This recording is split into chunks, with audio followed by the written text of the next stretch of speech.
Good morning, everybody. Welcome to Hope Santa Barbara. My name is Gabe Hollis. I'm the Student Ministries Director here at Hope. Happy Mother's Day. I'd like to introduce you to... My name is Marian Hollis. I'm a volunteer at Hope, and I am Gabe's mother, happy mother. You had to think about what you were for a second there. No, I'm a happy mother. You're a happy mother. Just remind me, do you remember what my name is? That's why I was stuttering. It's Gabe. It's Gabe, right. Yeah. So far today, you've called me Zach, my brother's name, and Pete, which is your husband's name. Right. So for the next 10 minutes or so, while we're waiting for the service to get started, we're just gonna have some fun talking about some memes and questions and trivia and some other fun surprises. Are you ready for some fun? I'm ready for some fun. Let's do it. All right. Okay, so I'm gonna give you some trivia questions. I know you said not to ask you these. I know I'm not a trivia question queen. Okay, so this one is gonna be tough though. All right, I'll try it. True or false? Actually, this one will be really easy. Oh, true or false? True or false? Uh-huh. I'm your favorite son. Well, I have two sons, and they're both my favorites. That doesn't make any sense. All right, I'll accept that. Okay, My good. brother's pretty cool. This is another true or false. You got this one? All right. True or false? When my brother was a child, you made him destroy a video game by running it over with a bicycle because you believed that this particular game was so evil it was dabbling in Satanism. I think what I remember. True or false? False. False? What I remember is I had him take a hammer and pound on it. Yeah, break it up. That's true. You're right. It was false. You Yeah. did have him take a hammer and smash the Sega game Alien Syndrome. Something like that. Yes, I do remember that. What is your favorite Bible verse? Oh wow, that is hard. I can tell you what my very first. Well, my life verse is draw near to God and He will draw near to you. Uh-huh. And the very first verse I ever remembered was Matthew 6:33. Seek first the kingdom of God and His righteousness, and everything else will be added. And I have a real favorite one in the Old Testament that says, "The eyes of the Lord search to and fro all over the earth to those who are committed to Him, to strengthen those who are committed to Him." That's incredible. I love those. And you do have the whole Bible memorized, right? Well, just the Old Testament. Oh, you haven't got to the new yet? Not yet. I'm working on it. Would you say that you're holier than most people? No way. Oh, okay. Would you say you're holier than Dad? Maybe a smidgen. When all of the shops and stores open up again, where would be the very first place you would visit? Well, McDonald's is already open. Oh. So I have nowhere else that I need to go. You sure? Yeah. Oh, right. I need a haircut. That was your signal that I need a haircut. Yeah. It gets really bad in the back, doesn't Yeah, it? I know. Yeah. What advice do you have about being a mom? Advice to moms? Yeah. Oh my gosh. Probably to moms. Yeah, I don't think Yeah. dads would be looking for that advice. Yeah, just give them grace, love them to pieces, and just enjoy every single moment because it goes so fast. Yeah. Yeah. I wish you had learned that earlier in our relationship. Yeah. I'm just kidding. No. Yeah. She's the greatest mom, and if you know her, you know it's true. Could you tell people what I was like as a kid? Well, you were very compliant. Yeah. You were good-natured. You were always singing. You loved playing video games. So you said I was compliant and good-natured, right? Can you compare that with what my brother was like as a child? Just the opposite. But he's turned out to be a really awesome guy. Yeah, that's right. Yeah. So can you tell me, in your estimation, what I was like as a mom? You were very compliant and good-natured, and you liked to sing a lot. I mean, you were exactly like anyone who knows you would imagine. You're very kind, very loving, very patient. I can remember another time. Did I interrupt you? No, you're good. Okay. I can remember another time. See, that's the kind of good mom I have. She's worried about interrupting me, and then I just interrupted her.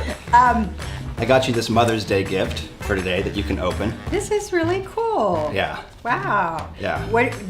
You found a store that was open, or this is like Right. Yeah. online? Put on my mask and I braved CVS. Zach, my brother got me a cool ninja mask. Oh. Yeah. And is this a ninja mask for me? No. This is really pretty. Did you wrap it? Yeah, I did. Yeah, you did a good job. So I want you to hold them up and show them what they are. They're earplugs. Yeah, so Pink that's earplugs? that's for you when Dad starts talking about politics. Let me start putting those in right now. Thank you. What a thoughtful, useful gift. I swear you can get my mom anything, and that will be her response. You could wrap up gravel that you found in the street, and she'll be like, "You thought of me." One of your favorite things to do, and you don't do it as much anymore, was collect sea glass. And this is why people think my mom is so holy. Can you tell us what your process of collecting it was? Well, for every piece that I collected, I would pray for people. I would pray for the last person that touched it, and the person who helped bring it into creation. Who made whatever Who glass made it the came glass, from? Yeah. and then just extended that into their families. Yeah. Pretty special. It was fun. Okay, so you can open your eyes. I made these for you. Whoa, those are like, don't tell me, they're molten cakes. They're turtles. They're. Can I have one? Yeah. Oh, Take you one. Do you believe I made these? Yeah. You do? Uh huh. Okay. Did you? Do you trust me? Yeah. You trust me not to lie? Yes. Okay. Did you make them? Maybe. Why are you holding them like that? They Okay, smell really, really I didn't good. eat some then. I would eat them, but I'd have chocolate all over my So you're face. saying you don't trust me? Oh, I do trust you. Oh, okay. Just not enough to eat these poisoned. Oh, I see what you're saying. No, these aren't poisoned. These Yeah. were made by one of the coolest people at Hope Community Church, Terry Ingram. Yes, Terry. And Shout out to Terry. if you've been to our church when we used to meet at LaCoomber Junior High, you know that she would bake ridiculously. So good. I know, oh my gosh. I brought a plate home for Zach and it was gone like that. Yeah. She just made, I think, like 48 cupcakes yesterday for a luncheon today for the Hope for Kids teacher appreciation. So shout out to Terry. Thank you so much. Yeah, Man, those look she's good. incredible. Yeah, she made like, I don't know, like 25 of these for the staff. Oh, so good. Mm-hmm. Gabe, I have a question for you. You do. Would you rather win the lottery or what? Or be famous. That Or was be the famous. question Or you're be going to famous. ask me. Would you rather win the lottery or be famous? I would definitely go with, well, you know, I don't think either would be that great, actually. Famous, you can't go outside. Everyone just sees you, wants your autograph. That's true. Lottery is cool, but so many people want money from you now. Okay. I have another question for you. Yeah. Would you rather go to bed early or to bed late? It's kind of tough because okay, so I always feel like we have two warring desires. It's never like just one clear-cut thing. Because I want to go to bed early because I'm tired all day long, but I also want to watch lots of stuff on Netflix and play video games, so I end up going to bed late and then being tired all day long. So the wise thing to do would be to go to bed early, so I'll say that. Okay, that's excellent. And you usually go to bed about 5 p.m., right? Well, no, it's more like 8:30. Yeah, that's right. Yeah. But my alarm goes off at 4:30. Yeah, it does. We're about to get started here in a second. One of the things that you can do to help get this message of Jesus Christ, of hope and love that we're talking about, reach as many people as possible. It's really simple. You just hit the like button on Facebook or on YouTube. You can share it on Facebook, or you can subscribe to our channel on YouTube. The more Facebook and YouTube see these things happen, the more feeds it will put this video in, the more news feeds on people's timelines it'll put this in. So a really great way to get that message out. We got some cool stuff planned for you this morning. Why don't you tell them about it, Mom? Yeah, we're going to enjoy some worship and music, some songs, and then we'll come back and give you a couple of opportunities of things that are going on at Hope, and then Pastor Jim will come and give an encouraging message, and after that another song in worship, and all of that will take about 50 minutes. 5-0. And at the end, we'll have an opportunity for you to hang out with some other people from Hope via Zoom. It's always a fun time, right, Mom? Absolutely. I've done it every single week, and it's fun to, it takes the place of what we used to do and going out on the patio after the service. We just check in with each other, and you can come in for a minute or 10 minutes, it's up to you, and it's fun to see who will be in the room with you. That's right. So let's get started with a few songs. When I think about your goodness, my heart is overcome. How can I begin to thank you for everything you've done? You keep on loving me. You cause my heart to sing. You make me come alive again. Oh, you make me come alive again. Whoa, this is a moment. Whoa, everything changes. Whoa, you are my breakthrough. I praise you. I praise you.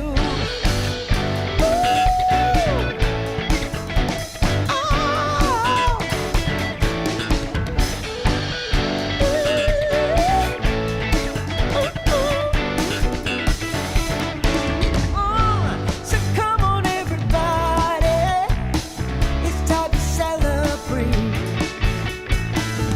We will never stop singing and lifting up your name. Will you keep on loving me? And you cause my heart to sing. You make me come alive again. Oh, you make me come alive again. Whoa, this is the moment. Whoa, everything changes. Whoa, you are my breakthrough. I praise you. I praise you.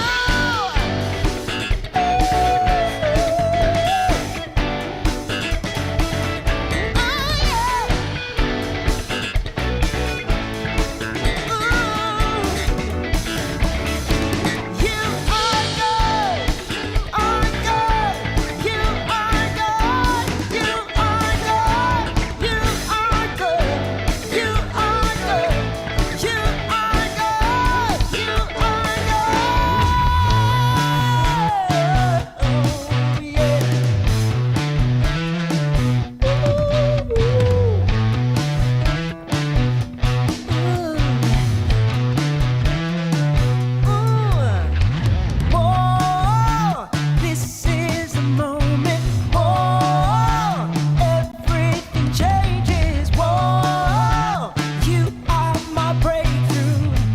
I praise you. I praise you.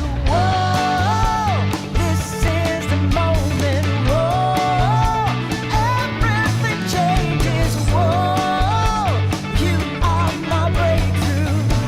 I praise you. I praise you.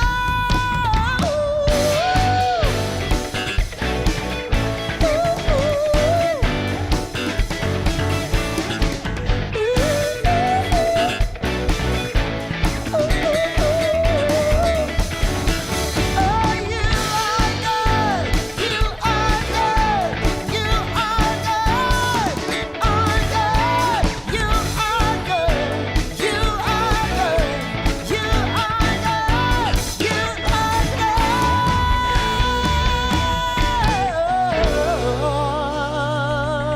Yeah. You were the Word at the beginning, one with God the Lord Most High. Your hidden glory in creation, now revealed in you are Christ. What a beautiful name it is.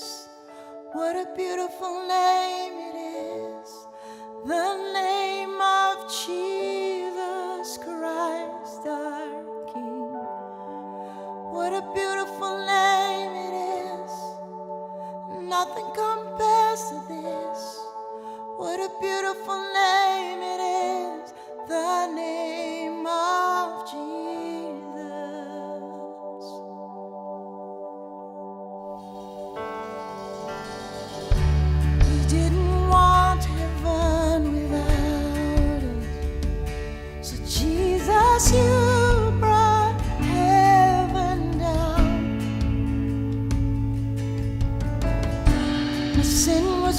great your love was greater. What could separate us now? What a wonderful name it is. What a wonderful name it is. The name of Jesus Christ, my King. What a wonderful name it is. Nothing compares to this. What a wonderful name it is. The name of Jesus. What a wonderful name it is. The name of Jesus.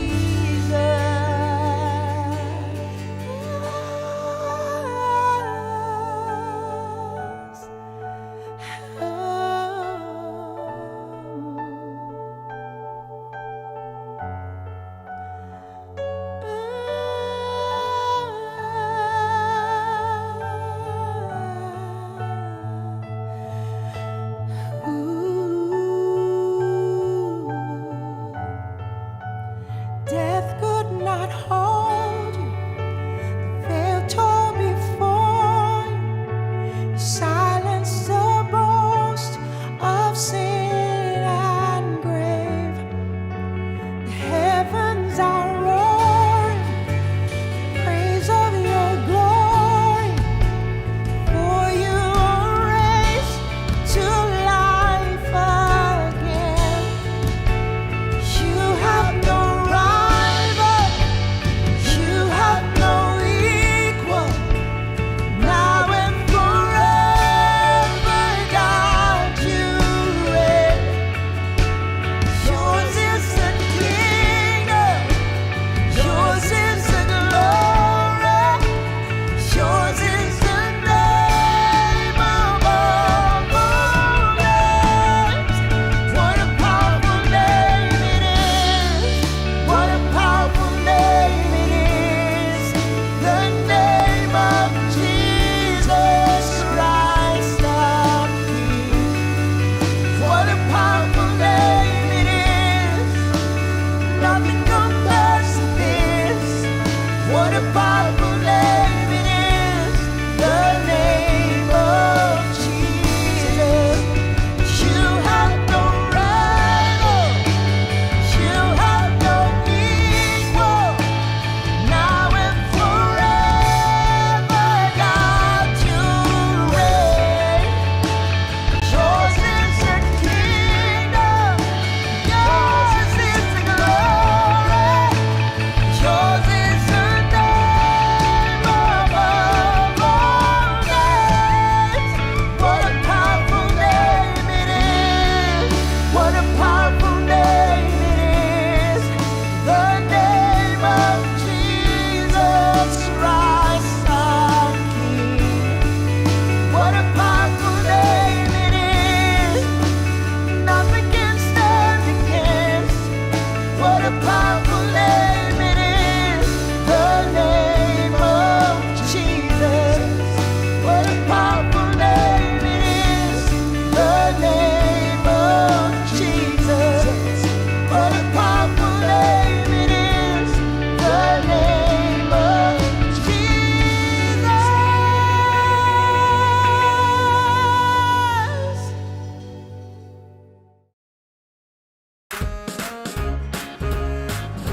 41. Yep, 41. 38. I know she's 38.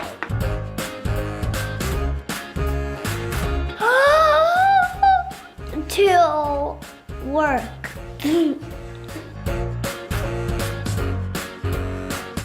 on the couch and watch TV. Sleep. To sleep. Smell beautiful flowers for me. No, sleep. Take pictures. Smell beautiful flowers for me. You never get beautiful flowers for her. Take my dad's lint out of his belly.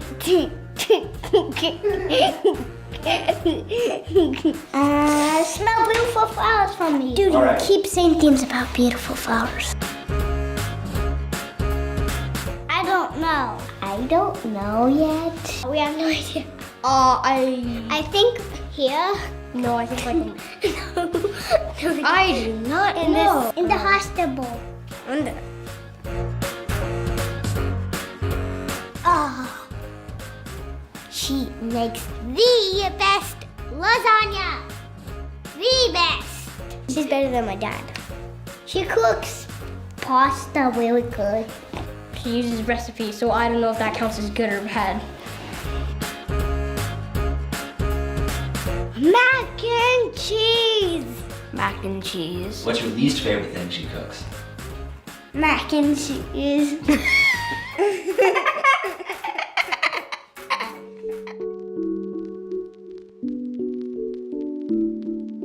The feeling about about my mom is that she loves me. She's always kind and sweet. Cause she has a beautiful heart. Nice. And she's doesn't very yell. helpful. And she doesn't yell. She looks like beautiful flowers because she gives me surprises. I like when she plays with me. Mom's glad at me.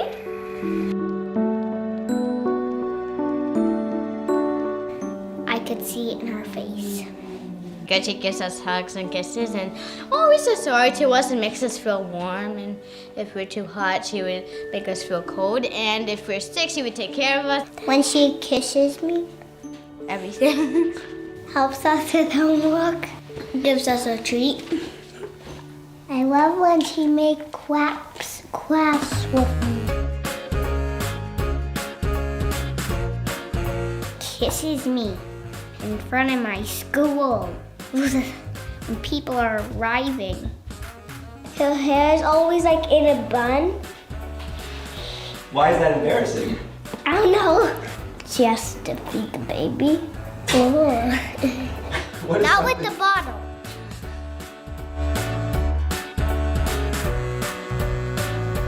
Hawaii. Hawaii. Hawaii. She wants to go to Hawaii.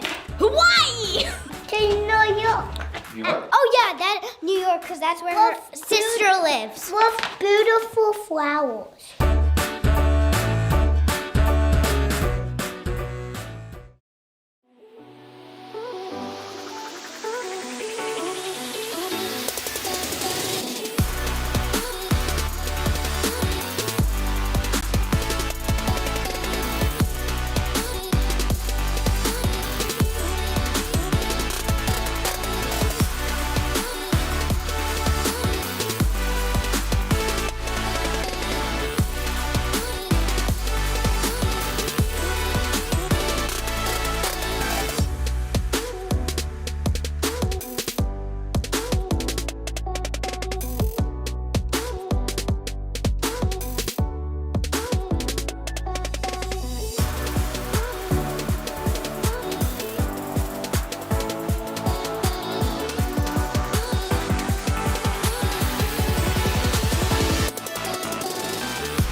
If you're just tuning in, my name's Gabe Hollis, and this is my mom. I'm Marion Hollis, and we're so glad that you're joining us this morning. And could you tell me what are some of your, or one of your, favorite combinations of food?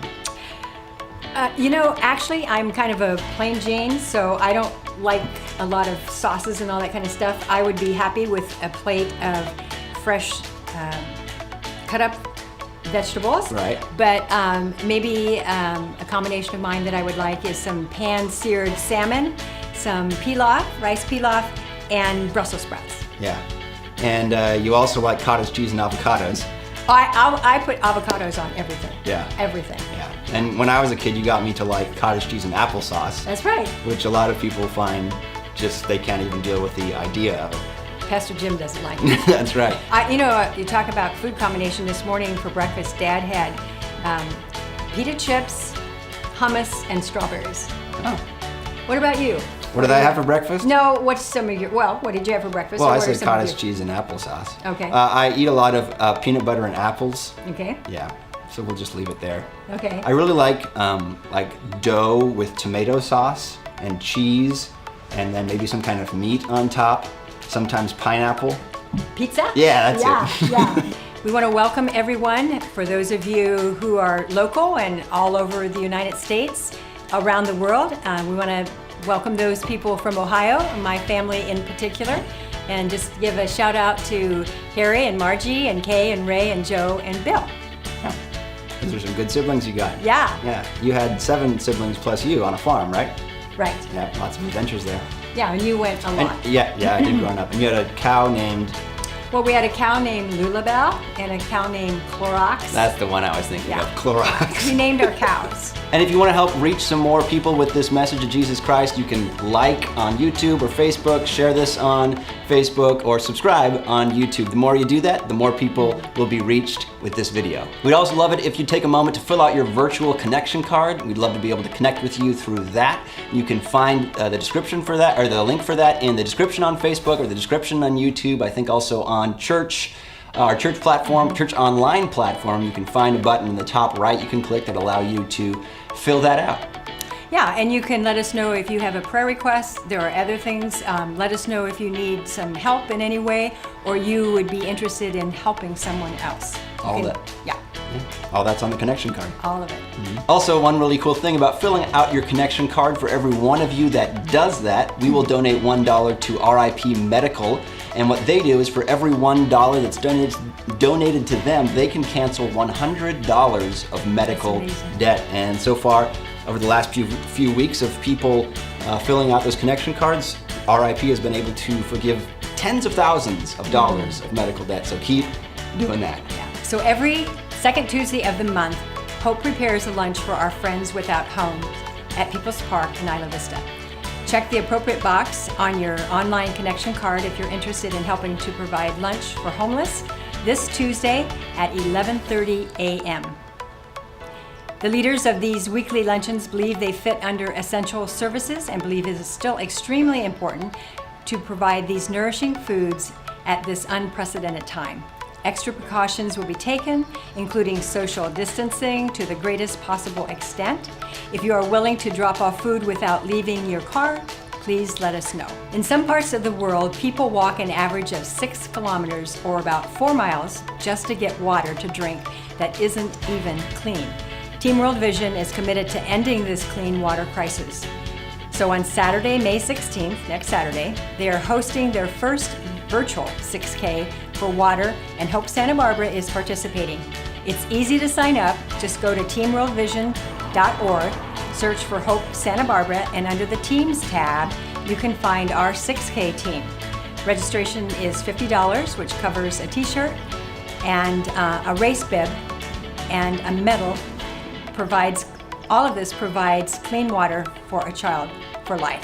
And once you've signed up, because it's a virtual event, anytime, anywhere on May 16th, you can run, you can walk, you can rollerblade, you can scoot, however you want to cover your 6K. Then after that, you can post pictures to help spread more awareness about the global water crisis. And I know that you care a lot about the global water crisis because you did the half marathon. I did. Recently, and you also have a sponsored child, right? Right. So for this particular walk, his name is Thabang, and he's from Southern Africa, and he's 4 years old. Do we have a picture of him? Yeah, we can show it. Okay. Yeah. And he's absolutely precious. So as I walk on Saturday, I will be contributing to clean water for himself and his community. It's awesome. Hope you guys can do it. And now here is Pastor Jim with today's message. Thanks, Marion and Gabe. And happy Mother's Day, Marion. And happy Mother's Day to all the moms watching today. A special happy Mother's Day shout out to my own mom watching in Washington State, and to my wife, Jenny, and to my 2 sisters, Lori and Katie, and to, well, all the moms out there, happy Mother's Day. We're in the 4th week of our series, Come Together, which I think is an idea that resonates with pretty much everybody. Come together. And I'm not just speaking, in terms of our present, needing to be separate from one another. I'm thinking of this thing it's this longing that I think is planted deep inside every soul, that there be unity and harmony among us, among all nations and all the races, and among everyone everywhere. Come together. Stop being so divided. Put down our differences. Unite. It's like every person knows that that's the way things are supposed to be. I mean, so many poems are written and songs have been penned around that idea, that dream, that idea that we need to somehow come together. Ironically, the Beatles song Come Together doesn't seem to be one of those songs, at least as far as I can tell. I'm not sure what that song is about, and seriously wonder if anybody does, including the author. I mean, here are some of the lyrics to that song. He bagged production. He got Walrus Gumboot. He got Ono Sideboard. He won Spinal Cracker. He got feet down below his knee. Hold you in his armchair. You can feel his disease. Come together. Maybe one of you knows what that means. Perhaps it is about coming together. I don't know. If you know, please email me. I'd love to know myself. But a lot of other songs and poems and other works of art communicate this universal longing that seems to be built into every one of us to come together, to be one, to be unified. So the question is, if we all have this longing, why aren't we coming together? I mean, after tens of thousands of years of human history, why are we still so divided? Well, one of the central ideas behind this series, and one of the central ideas communicated in the Bible, and one of the central ideas being shared by countless philosophers and theologians and thoughtful people of all walks of life, is that the biggest deterrent to our coming together is human pride. I mean, there are a lot of secondary factors that keep people divided and at war with one another. But ultimately, the primary obstacle to our coming together is pride. Pride seems to be at the root of pretty much every other vice, including greed and deceit and malice and envy and all those other things that divide us. And pride is something that every single one of us struggles with. It's our biggest struggle, and it is deeply rooted in every single one of us. So doesn't seem to be a lot of hope for us to come together in peace and harmony, not on a global scale, not on a personal or a relational scale. I mean, pride, it destroys marriages, it destroys families and friendships, churches, teams, businesses, countries, relationships of all kinds. So, are we doomed to be hopelessly divided globally, or as a nation, or as a family, or in our marriages? Listen, I have some good news for you today. There is hope. And it's more than just hope. It's a present reality in countless people's lives and families and marriages and relationships of all kinds. And the beautiful thing about it is that it's not complicated at all. It is so simple. It is accessible to everyone, even a child, and perhaps especially a child. Jesus said, unless you become like a child, you will never see the kingdom of heaven. Well, the kingdom of heaven is the epitome of coming together, the coming together that we were all created for, that we all long for. When Jesus walked this earth, it's all he talked about, the kingdom of heaven. Everywhere he went, everywhere he taught, he invited people into the kingdom of heaven. So for the next 15 minutes, I want to look at 5 key truths that we learn about ourselves. 5 key truths about ourselves that we learn from Jesus' teaching about the kingdom of God. 5 things that are true about every one of us, but that we all typically tend to live in denial about to a large degree, to our own detriment. These 5 truths were identified by a theologian and author named Richard Rohr. He didn't come up with these 5 truths in a sense. He basically just identified them by studying the life and teachings of Jesus. And they are so helpful for us today as we deal with our own issues of pride in the context of our 21st century day-to-day lives. But first, a little history lesson. About 450 years ago, a discovery was made that generated an enormous amount of upheaval and created turmoil and confusion and pandemonium throughout the world. It created intense conflict and opened a Pandora's box of controversy for the following 200 years. Lots and lots of people really upset, to put it mildly, and many did everything they could to either refute or deny or explain away this revolutionary discovery. People just didn't want to believe it. I mean, scientists and laymen, educated, uneducated, religious, non-religious, no one wanted to believe it, and yet the evidence was there. How could it possibly be true? It doesn't make any sense. Well, that discovery, as you may have guessed, was what has come to be known as the Copernican revolution.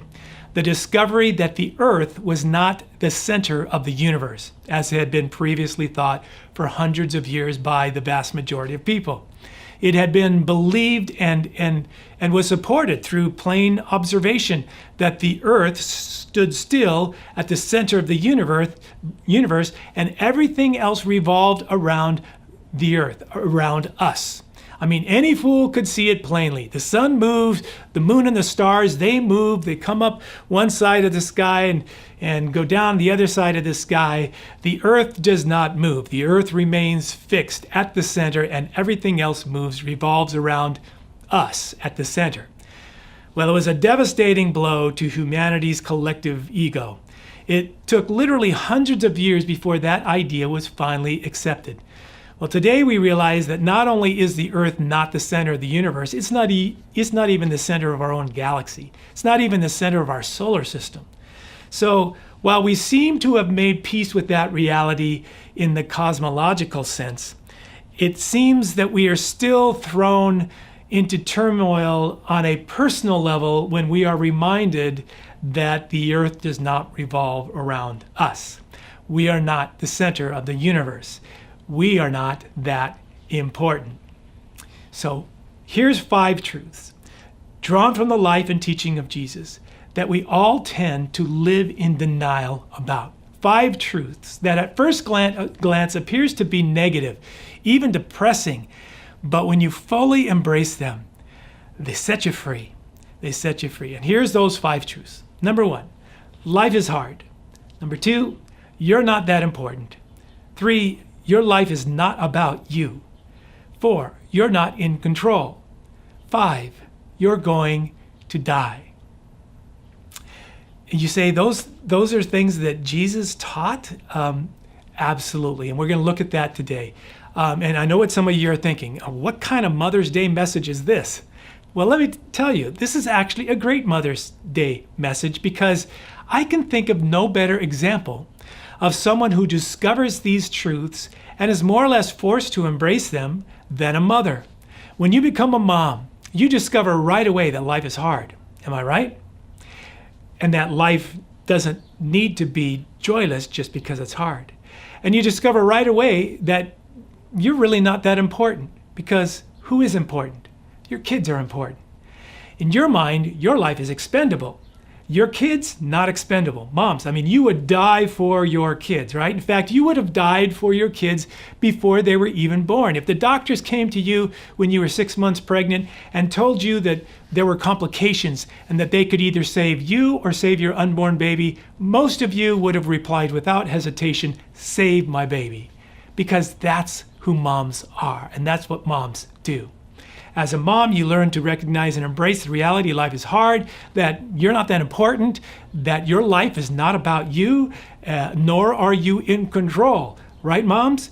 You might want to be in control. You might try to be in control, but no, there is a very definite limit to what you are able to control about your own life.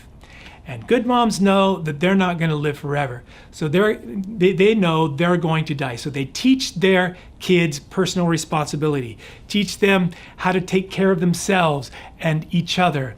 And I mean, it's a great message for Mother's Day, right? Okay, so I want to go through each one of these a little more thoroughly, even though we're only going to be able to scratch the surface on each one. But this is what Jesus taught, and this is how he lived, and this is how he taught his disciples to live. Number 1, life is hard. It is difficult. He said, don't expect life to be easy. Don't expect me to make life easy for you. He told them, in this world, you will have difficulty. Jesus was always warning them there would be hardship ahead for them. They would be persecuted. They would be rejected, mistreated, lied about. There would be injustice and suffering. He said, in this world, you will have difficulty, but be of good courage. I have overcome the world. Here's what Jesus taught. Just because life is hard doesn't mean there can't be tremendous joy in it. In fact, more times than not, it's the difficulty and the suffering that waters the seeds that produce the fruit of joy.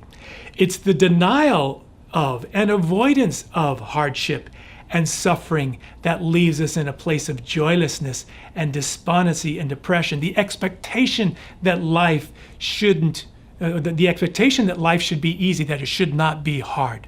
The late Scott Peck was a brilliant psychiatrist, psychologist, and a devout follower of Jesus who wrote several books. His most famous book is called The Road Less Traveled. It's a classic. He begins his book like this. It's paragraph 1, chapter 1. This is what he says. Life is difficult. This is a great truth, one of the greatest truths. It is a great truth because once we truly see this truth, we transcend it. Once we truly know that life is difficult, once we truly understand and accept it, then life is no longer difficult. Because once it is accepted, the fact that life is difficult no longer matters. Then he goes on to talk about how very few people actually grasp that reality.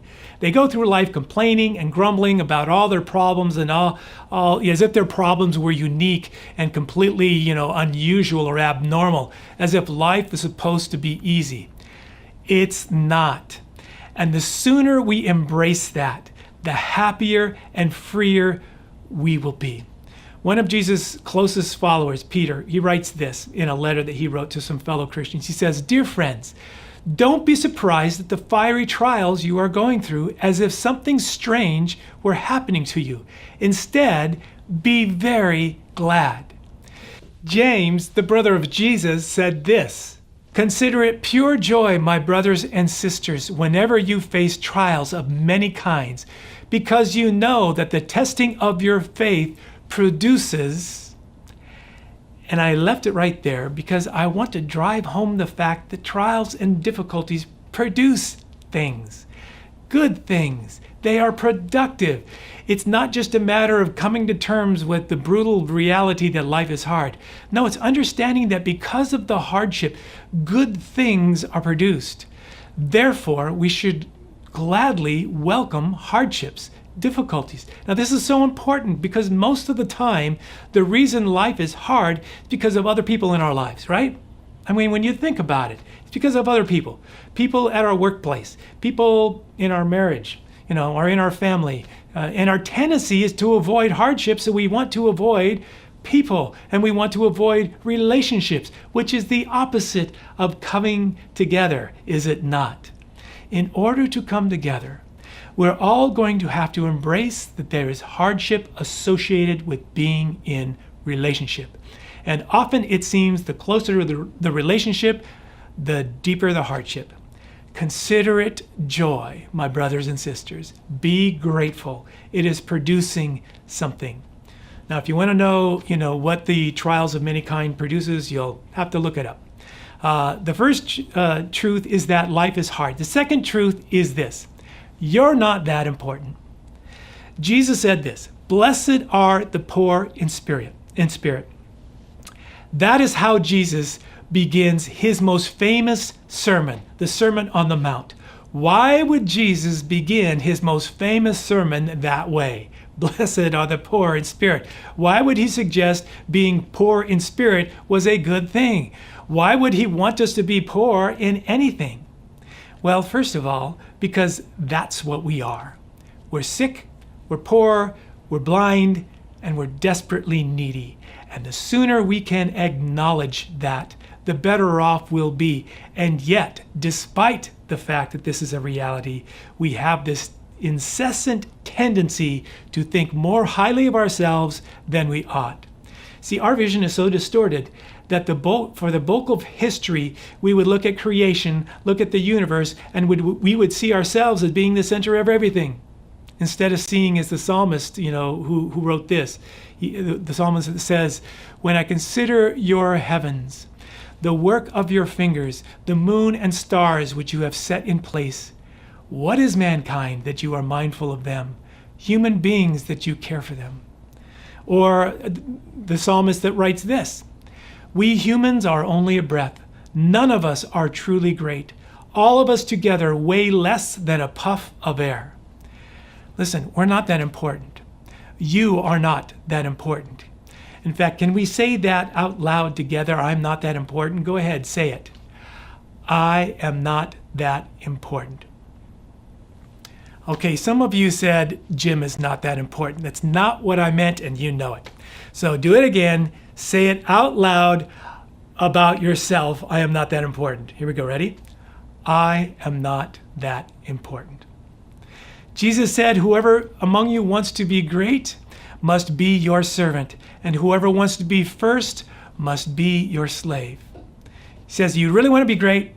You really want to be a person of significance and importance? Get to the back of the line. Become everybody's slave. Be last. Be the lowest. Be the least. And I fear that even then we miss the point. I think Jesus' intention was to try to pry us away from this constant, continual, tyrannical competition to be one step ahead of the next guy, one rank higher, just a little better. I think he wanted to set us free from that whole rat race, that comparison trap, and try to bring us simply to a place where we are secure in who we are and where we are and who we are not, and who they are and who they are not. I mean, they are the hand, you are the foot, you need each other, and you want them to truly be the best they can. They want you to be truly the best you can. I think that's what Jesus was driving at. And there's so much freedom in that, rather than the constant competing and striving against one another and trying to position yourself on this invisible hierarchy. See, detached from the rest of the body, a foot really has no importance, right? In fact, it's kind of gross. I remember a few years back, somebody found a severed foot still in a boot at Gaviota Beach. We all recognize that as being kind of unnatural and actually evidence of a tragedy of some kind. See, it's only in God that we find our true importance, our true significance, our true value. In God and in humble relationship with one another. Which brings us to truth number 3. Truth number 3 is this: your life is not about you. This can be a truly freeing experience when you finally realize that your life is not about you. See, you thought you had the lead role. You thought you were the main character. So you've been working really hard to be, lead role material, trying to get everyone around you to take you seriously in this lead role that you've got, trying to prove to everyone, including yourself, that you're worthy of being the main character. The thing is, you're not. You're not worthy of being the main character, and you're not lead role material. And that is totally and completely okay, because the part wasn't written for you. Reminds me of the James Taylor song. You can play the game, you can act out the part, even though it wasn't written for you. Shower the people. Yeah. Listen, good news. You're not the lead character. That should take a huge load off of you. That should take a lot of pressure off you. Maybe help you not to take yourself quite so seriously. The story isn't about you. It's about someone else much greater than you or me. You and I have the supreme privilege and honor of having a supporting role in his story. See what I did there? His story. Because that's what history is. It's his story. The story is his story. It's God's story. And God has a part for you to play in his story. A part that was written just for you. And you will never be happy trying to play someone else's role, especially God's role. You will be frustrated, and you will frustrate everyone around you trying to play a role that wasn't written for you. I mean, imagine a theater set where everyone is convinced that they are the lead character. That theater troupe will fail to come together, won't it? So how do you find out what your role is? Which character you are? Listen, there's only one way. You got to spend time with him. Spend time with the author. Spend time reading what he wrote and talking with him about it, letting him coach you. Okay, moving on. Truth number 4. Truth number 4 is this: you're not in control. If ever there is one lesson we should all be learning in the middle of this pandemic, it's just how little we are actually in control of. This whole experience should serve as a huge reminder that there is so much that is outside of our control. Now, I know that statement can prompt a lot of discussion and debate about, who is in control and shouldn't be in control, and who should be given more control, and who already has way too much control. And those are all great discussions and debates to have, so long as they remain, of course, civil and respectful, and everyone exercises self-control. Well, which often confirms truth number 4, that you're not in control. But no, listen, think about it. You have had virtually no control over the most significant details of your life up to this point.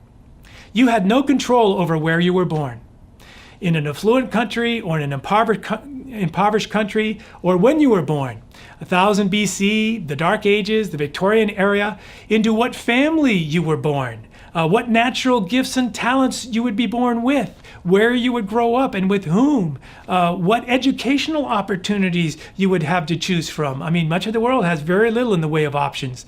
What health conditions you might be predisposed toward, what natural disasters you might have lived through or possibly died because of, what plagues and pandemics you might live through or die from, and where you would be during those pandemics. China, Italy, Sweden, New York, Michigan. So much of your life, the bulk of your life, you have had virtually no control over. And yet, we insist on maintaining the illusion of control, and we are desperately and doggedly forever trying to control others. We try to control one another despite our frequent failure to control even ourselves, our own attitudes and impulses, our behaviors, our actions. Okay, I'm going to fast forward. Here's the main passage I want to get at today. Here is our hope. Here is the glorious good news that is accessible to all. Here's the answer to how we can all come together. It is what Jesus taught. It is, even more importantly, what Jesus lived. And it is this simple truth. It's found in Paul's letter to the Christians living in Philippi in the first century. The main section of this verse is believed to have been lyrics to a worship song sung by Christians in the first century. We'll start a couple verses before that. Philippians chapter 2, beginning at verse 3. Do nothing out of selfish ambition. That is selfish, promotion, self-promotion, personal ambition to be first, to be better than the other guy, or vain conceit. Narcissism, thinking too much about yourself, thinking about yourself too often, being consumed with what other people think about you. Rather, in humility, value others above yourselves. In other translations, consider others more important than yourself, better than yourself, smarter than yourself, more talented than yourself. Not looking to your own interests, but each of you to the interests of the others. In other words, place more value on what people think about somebody else than on what people think about you. Place more value on what people think about your friend than on what they think about you. Place more value on how your friend looks better than how you look. Be more concerned with how others feel than about how you feel. This is radical stuff. But this is the kingdom of heaven. And this is what paradise looks like. And this is what Jesus looks like. In your relationships with one another, have the same mindset as Christ Jesus. And then here, beginning with this next verse, this is the lyric. This is where the lyrics of the song begin. Jesus, who being in very nature God, did not consider equality with God something to be used for his own advantage. Rather, he made himself nothing by taking the very nature of a servant. Even Jesus, the main character, the one with the lead role, did not cling to his own importance as supremely important as he was. He made himself nothing. He moved to the back of the line. He made others more important than himself. He embraced humility. He made his life not about himself.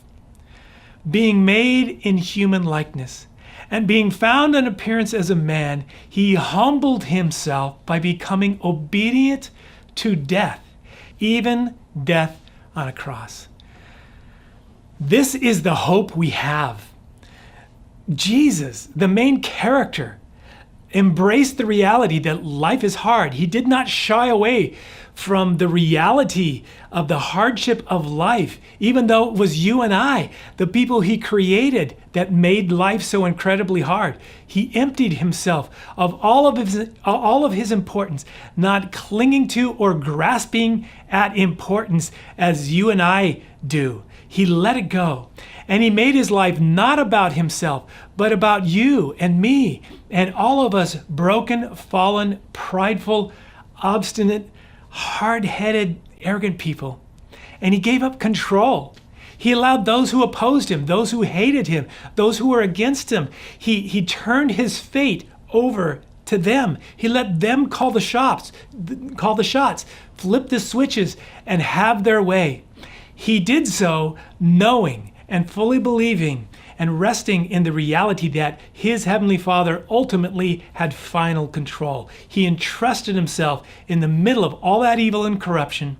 He entrusted himself into the care of his Father, whom he knew had the ultimate final say, entrusting himself even to the point of death. Truth number 5, God humbly and willingly submitted himself to death. Therefore, God exalted him to the highest place and gave him the name that is above every name, that at the name of Jesus every knee should bow in heaven and on earth and under the earth, and every tongue acknowledge that Jesus Christ is Lord, to the glory of God the Father. There's so much more to say about all this. This is actually about 5 sermons in one, and maybe for some of you this only stirred up more questions. Good. Prayerfully take your questions to God and discuss them this week in your small group. But here's the big picture. God wants us to come together. It was Jesus' prayer the night before he was betrayed, that we be one. As he and the Father are one, that we come together, not necessarily geographical, although yes, eventually we'll come together in one place again geographically. I'm looking forward to that. I know all of you are looking forward to that. But see, we can come together geographically and still be miles apart because of our unreasonable expectation that relationships should be pain-free and without problems or challenges. Life should be easy. And our overestimation of our own importance, and our belief that our lives are all about us, and our need for control, and our willingness and our unwillingness to die to ourselves. We can come together geographically, but it's only when we humble ourselves, as Jesus humbled himself, that we will experience the kingdom of heaven and live in the paradise that he intends for us to live. Now we're going to receive communion today. We're going to celebrate communion. The worship team is going to sing part of a song, and this will give you an opportunity, if you haven't already yet, go gather a few items that you will need for communion. A small cup of wine or grape juice, or if you don't have either one of those things, any juice will work. It's a symbol. That's the important part. And then a small piece of bread that you can share among those in your household. Let's worship to this song. Go gather those elements, and then I will meet you right back here in just a few minutes.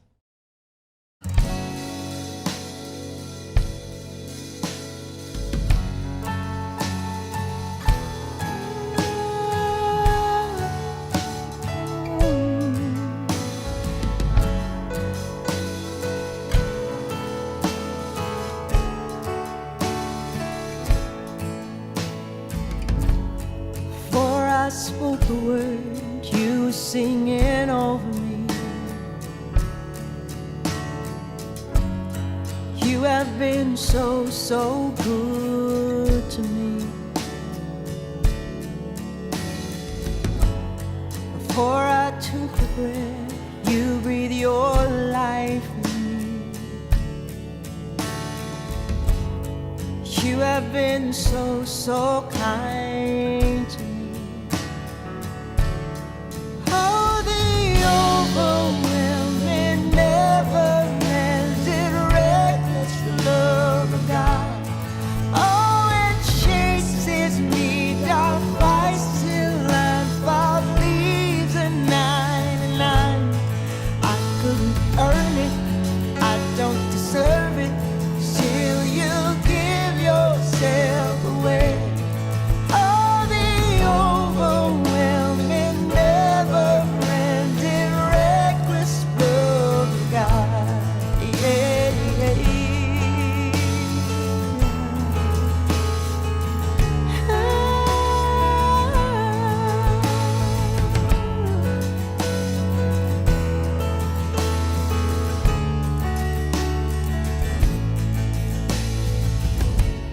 And I was your foe, still your love fought for me.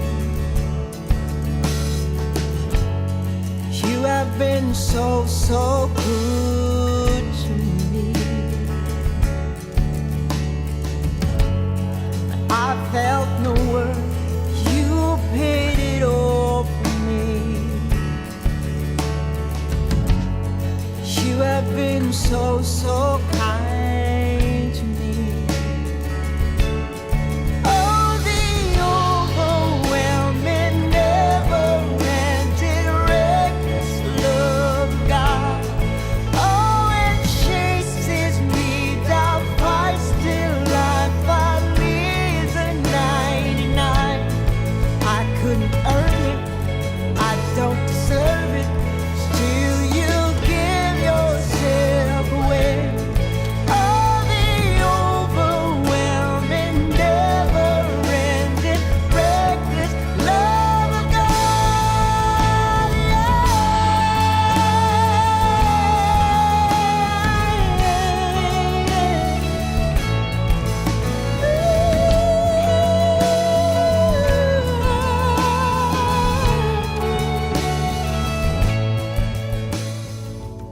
Dear Jesus, thank you that you loved us so much that you did not even spare your own life. You died to bring us freedom. You died to save us and to rescue us. And then you demonstrated such great love. You turned right around and then you said, now as I have loved you, so you should love one another. You invited us to love one another as you have loved us. Jesus, help us to be up to the task. God, help us to love one another unselfishly, laying our lives down for one another, considering others as more important than ourselves. Teach us what that means and how to do that, so that we can experience the kingdom of heaven and the paradise that you created for us to live in. Set us free from ourselves, I pray, Lord, in your name.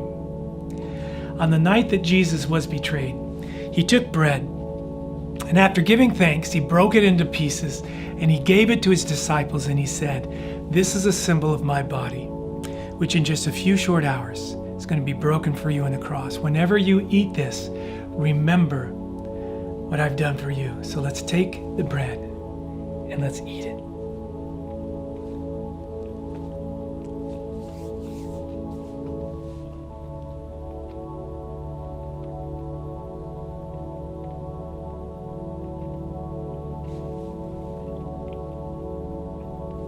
The Bible says, in the same way, he took a cup filled with wine, and after giving thanks, he gave it to his disciples, and he said, "This is a cup that symbolizes my blood.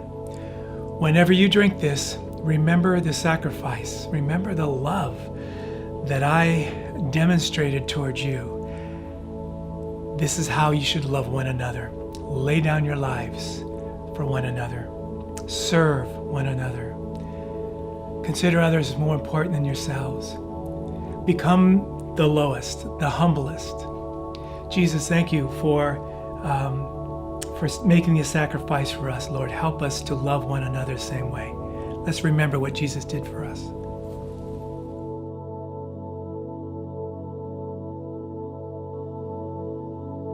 No shadow you won't light up, mountain you won't climb up, coming after me. There's no wall you won't kick down, lie you won't tear down, coming after me.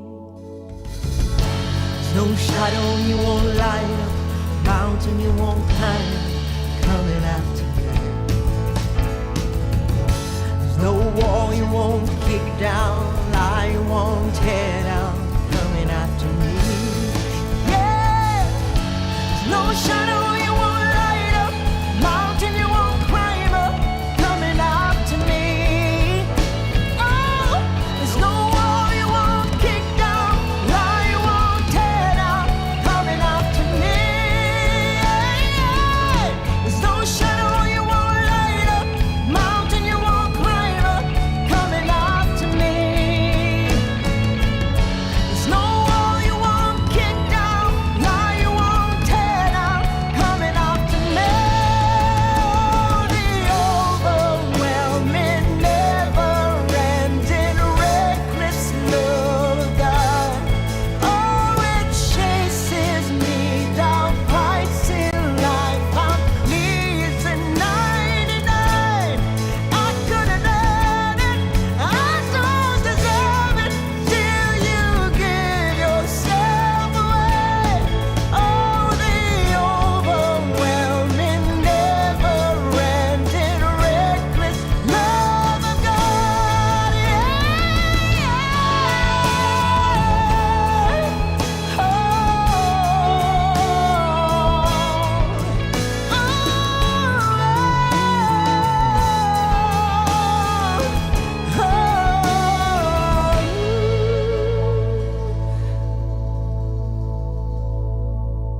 Thanks for that great message, Jim. And this is my mom, everybody, if you don't know, Marion Hollis. And what do you miss about Sunday mornings when we used to meet at La Cumbre Junior High? Yeah.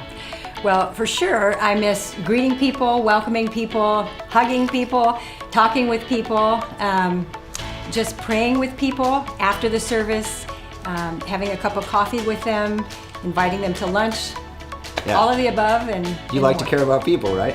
I do. And it's kind of a bummer that we can't do it anymore. So what we've been sort of doing as a replacement is something called Faces of Hope, where we check in with our small groups or people from Hope, see how they're going. And this past week, I was able to do that with my community group, and here's what they had to say. Hey everybody, welcome to the Young Adult Small Group.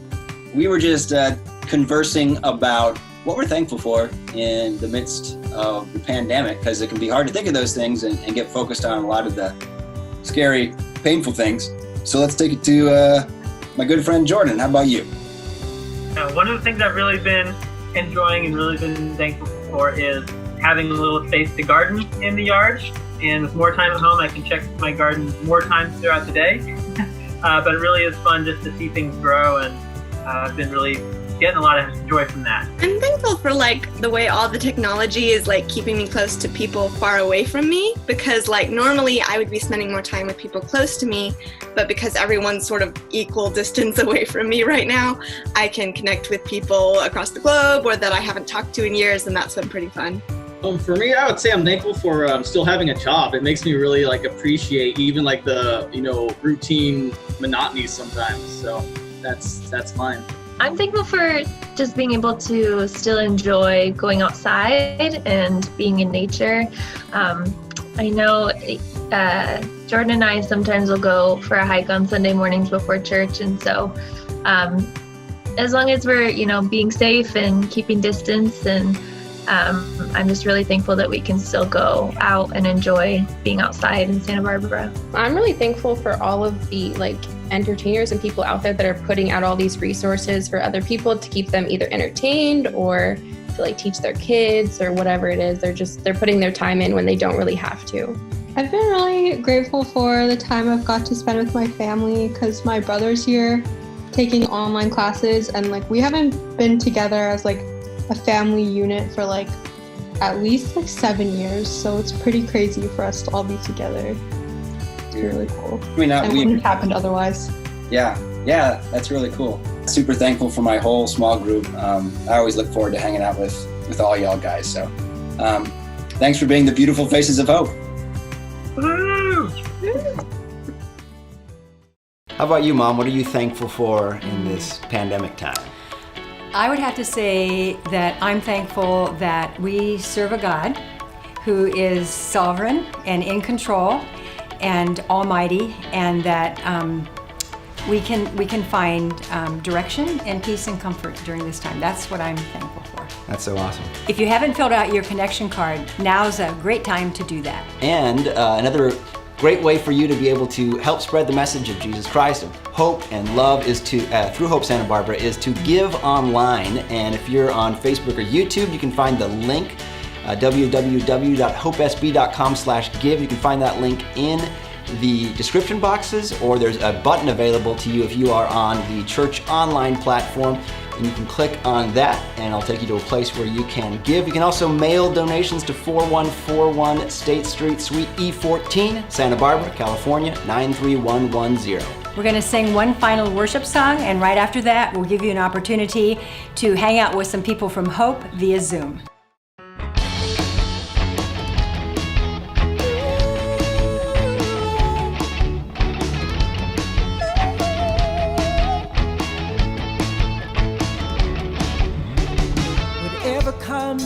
Whatever goes, there is one thing that I know: you are faithful. Yeah, you are faithful. So I speak out your word. It has the power to change my world. You're my breakthrough. Yeah, you're my breakthrough. And I will trust you. I will trust you.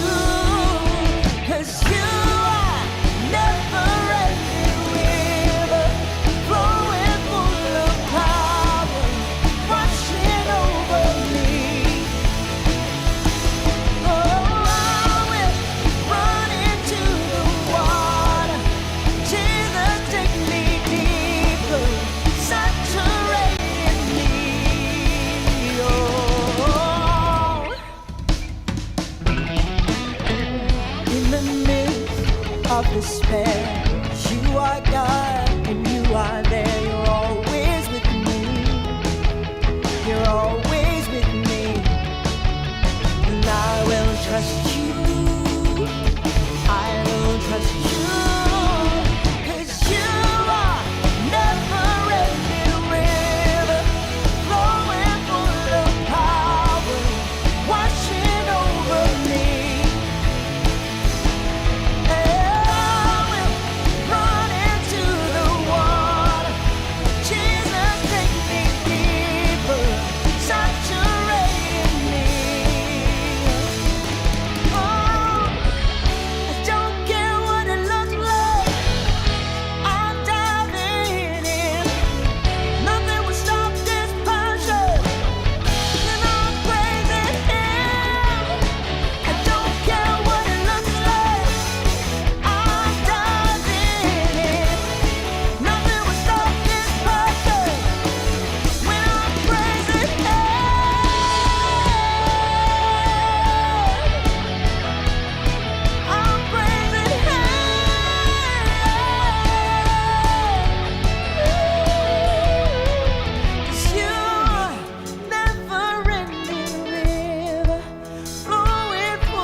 Now, normally on Sundays after church, we hang out on the patio at LaCoumbre Junior High and catch up with people. Since we don't have access to a patio right now, we use Zoom to hang out with other people from Hope during something called Zoom into Hope. So you're gonna see a link in the chat that you can click on to take you to a room where you can hang out with some other people from Hope. It's really relaxed, and you don't have to worry about saying anything. You can hang out for a few minutes, you can hang out for 15 minutes. There'll be a host in each room to lead a discussion, and we would love to see you there. Yeah, it's a great time. We hope that we see you there. Happy Mother's Day, Mom. Thank you so much, Gabe. Have a great week. We'll see you all next time. Bye-bye.